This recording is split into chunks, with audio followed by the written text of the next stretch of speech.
Guys welcome back to my channel. আশা করি সবাই খুব ভালো আছো আর সেফ আছো। আমিও খুব ভালো আছি। আবার চলে এলাম একটা নিউ ব্লগ ভিডিও নিয়ে। তো আজকে ক্যান্ডিকে দিয়ে স্টার্ট করলাম ইন্ট্রোটা, কেননা আমি চানবান করে রেডি ফেডি হয়ে একেবারে আমি এই ঘরে চলে এসেছি। আমি দেখাতে পারিনি, কেননা আমার দাদা খেলবে, জার্সি প্যান্ট নিতে এসেছিলো।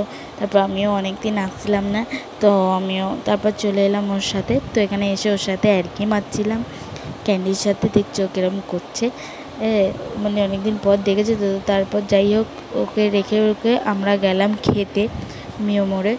তো মিও মোড়ে গিয়ে এখন ডিসাইড হচ্ছে কে কী খাবে কে কী খাবে না, ওটা বলছে সেটা বলছে। তো তারপর খেয়ে দিয়ে আমরা পাড়ার দিকে চলে এলাম। তো এখানে সোহান খেলছে, চিকু খেলছে, আমার দাদা ওদেরকে নিয়ে এসে খেলানোর জন্য। তো আজকে তো 11 তারিখ, তো আমার ডে 11। তো যাই হোক, তো আজকে ওদের খেলা আছে, বাচ্চাদের খেলা আছে।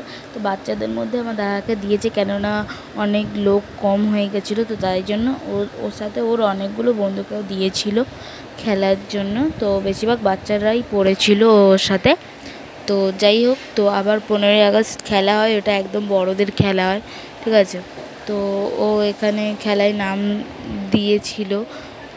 তারপরে ও ফার্স্ট ম্যাচটা ওরা জেতেও 4 গোলে জেতে।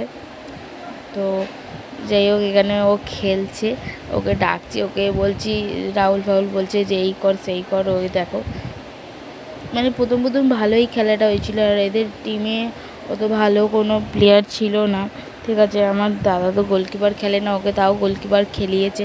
ও তো খেলতেই চাইছিল না, আমি খেলবো না, এ করবো না। তো তারপর তারপর আমরা চলে এলাম খেতে, ঠিক আছে। তো আমাদের মানে রাহুলদের এখানে খাওয়া দাওয়া ছিল, ক্লাবে একটা প্রোগ্রাম ছিল, তারামায়ের পুজো হয়েছিল, ওই উপলক্ষে খাওয়া দাওয়া করানো হয়েছিল। তো তাই আমরা খেতে গেছিলাম। আজকে কোনো ঘরে খাবার দাবারের মানে ব্যবস্থা করা হয়নি, ঘর বা কেন বাইরে খাবারের ব্যবস্থা করা হয়েছে, তো ঘরে কেন খাবে, সব মেম্বাররা টাকা মিলিয়ে এটা খাবার অ্যারেঞ্জ করেছে। তো কেন খেতে খেতে একটু দেখিয়ে দিলাম রাহুলও হাসছে, করছে। তো যাই হোক, তারপর খেয়ে দিয়ে আমরা চলে গেলাম পাড়ায় গিয়ে তারপর বাচ্চাদের যেই টাইমটা অফ দেয় খেতে বলা হয়, ভাত খেয়ে আয় বা টিফিন করে, তো সেই সময় বড়রা খেলে। দেখেছো কত বড়রা আছে। তো বড়রা খেলছিল, তো শুভেন্দুও খেলছিল। শুভেন্দুকে বলছিলাম খেলেও না, গা তো ব্যথা করবে এ করবে, তাও ওকে বলছিলো গোলকিপার খেলে দিতে, ও খেলে দিয়েছিল। তো এখানে সোহান এসেছিলো, সোহানের সাথে আর কি মারছিল, সোহানকে এটা ওটা বলছিলো, রাগাচ্ছিল। তো তারপর আবার ক্যান্ডির কাছে চলে এসেছি। ক্যান্ডি এত বদমাশি করছে, মানে এসছি মানে বসতে দেবে না, ওকে ওর মুখের ভেতর হাতটা দিতে হবে, ও খালি কামড়াকামড়ি করবে, খালি কামড়ি করে বেড়াবে। দেখো, ওকে যত হাত আমার বুকের ওপর উঠে যাচ্ছে, হাতটা কেন দেবে না, সে আবার বুকের, আমি শুয়ে পড়েছি তাও সে আমার, দেখো ক্যামেরার মধ্যে মুখ ঢুকিয়ে দিচ্ছে। আমি বললাম বস বাবু, এরকম করতে নেই মাম্মাম।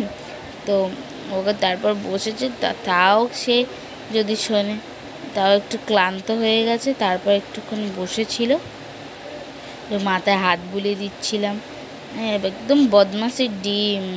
তো তোমরা যদি এর ভিডিও দেখতে চাও, রিলস ভিডিও, আমাকে বলো, আমি অবশ্যই দেব। তো এখানে 3 ইডিয়টস বইটা হচ্ছে, বাবা রাহুল দেখছে, আমি নিচে বসে আছি ওর সাথে, কেননা ও নাহলে এবার ওদের দুজনকে বিরক্তি করবে, আমি তাই জন্য ওকে নিয়ে বসে আছি। আমাকে দেখিয়ে দিলাম। তো চলো চা ফা করে, তো তারপর আমি পুরো ঘেমে গেছি। তো তারপর চলে এলাম ডাইরেক্ট পকোড়াটা, আমি চিকেনটা ম্যারিনেট করে রেখে দিয়েছিলাম।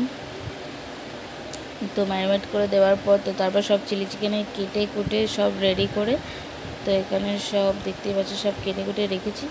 তো বেশি তো মানে ভিডিও করতে পারবো না রান্না করতে করতে। তো যাই হোক, ভিডিওটা আজকে এখানে এন্ড করছি, দেখা হচ্ছে কালকে। তো ততক্ষণ তোমরা খুব সুস্থ থাকো, ভালো থাকো, আর ভালো লাগে থাকলে অবশ্যই লাইক করবে।